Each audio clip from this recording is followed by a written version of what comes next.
we have also made clear that we would have grave concerns should Russia strike areas where ISIL and al-Qaeda-affiliated targets are not operating. Strikes of that kind would question Russia's real intentions fighting ISIL or protecting the Assad regime.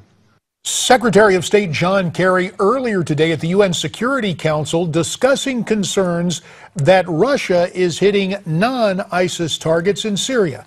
With Miranda Khan, welcome back to Newsmax Prime. I'm J.D. Hayworth. Yeah, Russia launched its first airstrikes in Syria, but U.S. officials say the strikes probably have no strategic purpose as far as fighting ISIS. So people are asking now who is Russia really trying to target, and what does all this mean in the fight against the Islamic State? For more, let's welcome in Congressman Steve King via telephone from Capitol Hill. The Iowan is a member of the House Judiciary Committee. Likewise, joining us from Newsmax Washington, the gentleman from Michigan, former chairman of the House Intelligence Committee, Pete Hoekstra. Pete is also the Shillman Senior Fellow at the Investigative Project on Terrorism. Thanks to you both for spending some time with us on Newsmax Prime. Now, according to reports, Russia basically issued an ultimatum to the U.S.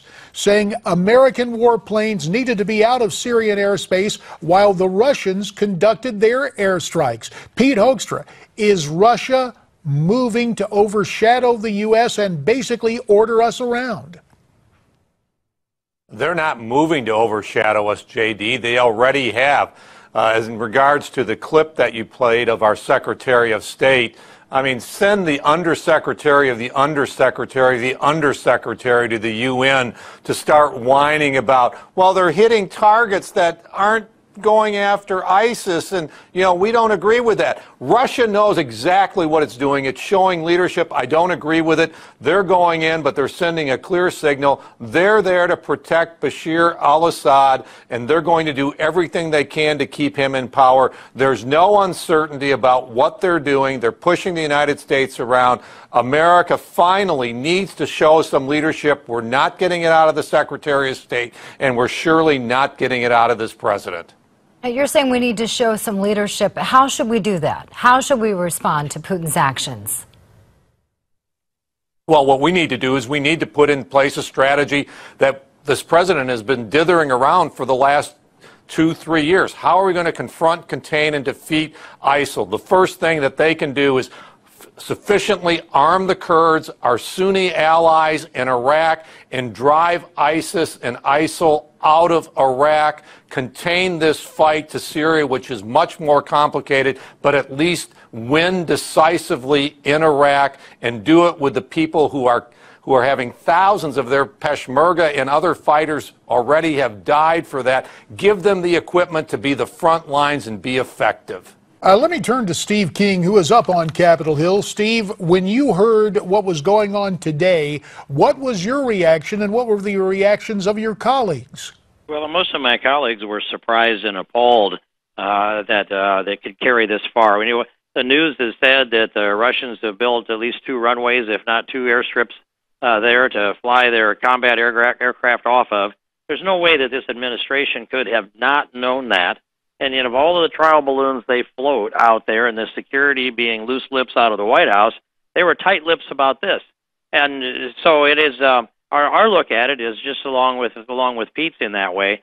Putin has already overshadowed and humiliated the United States because we have a very, very weak president who announces that he will blink before he actually blinks. And for have the Russians stay out of the airspace that they're now claiming. Here's how the big picture of this. The big picture of this is this: that the Russians have a strong bond and an operations that's tied to the Iranians. They supported Obama's nuclear deal because it's good for the Iranians. They have the goodwill of the Shias in Iran. They have Assad's back. They will save him with all that they can. And when you look at where the Shias live in the world, and the Sunni versus Shia conflict that's taking place, we're letting Russia take over influence in Syria, and it also spreads into the Shia region of Iraq and Iran. And that means the United States is going to be boxed out of that part of the world if we don't step in and do what Pete Hoekstra said, and that's arm and empower the Kurds, put our special forces on the ground with them, unlimited air support, and by the way, tell the Russians to stay out of that airspace. Congressman, do you think that we're headed into another Cold War with Russia? Well, I kind of hope that's all it is. But it is drifting in that direction, and let's hope it doesn't get that cold. I don't sense the impending nuclear Armageddon in this tension that's here, and that was something that we sensed in the Cold War through a lot of those years. So let's see, but we better have a president that can play brinksmanship and play on this geopolitical chessboard rather than deny this very existence. Gentlemen, we have about 1:15 remaining. We need to shift our focus to Capitol Hill and the change in leadership, specifically the change in the speakership.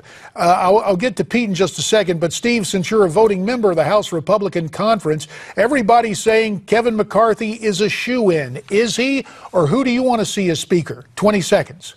Well, no, I don't think he's quite a shoo-in. Odds are in his favor.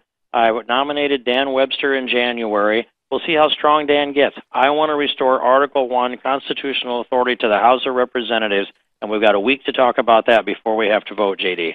And Daniel Webster was with us last night. Pete Hoekstra, your take on it, 10 seconds. Well, I think that Steve's right. McCarthy's the odds-on favorite. What we need to do is we need to unite the House Republicans for the next 16 months, get through the election, and get ready for a Republican president, Republican Congress in January of 2017. Straight ahead, thank you, gentlemen, for your time. Straight ahead, more of my conversation with John Kasich. And speaking of presidential candidates, this reminder, you can get your copy of Dr. Ben Carson's New York Times bestselling book, One Nation, by calling 1-800-485-4350 right now or logging on to Newsmax.com/Ben.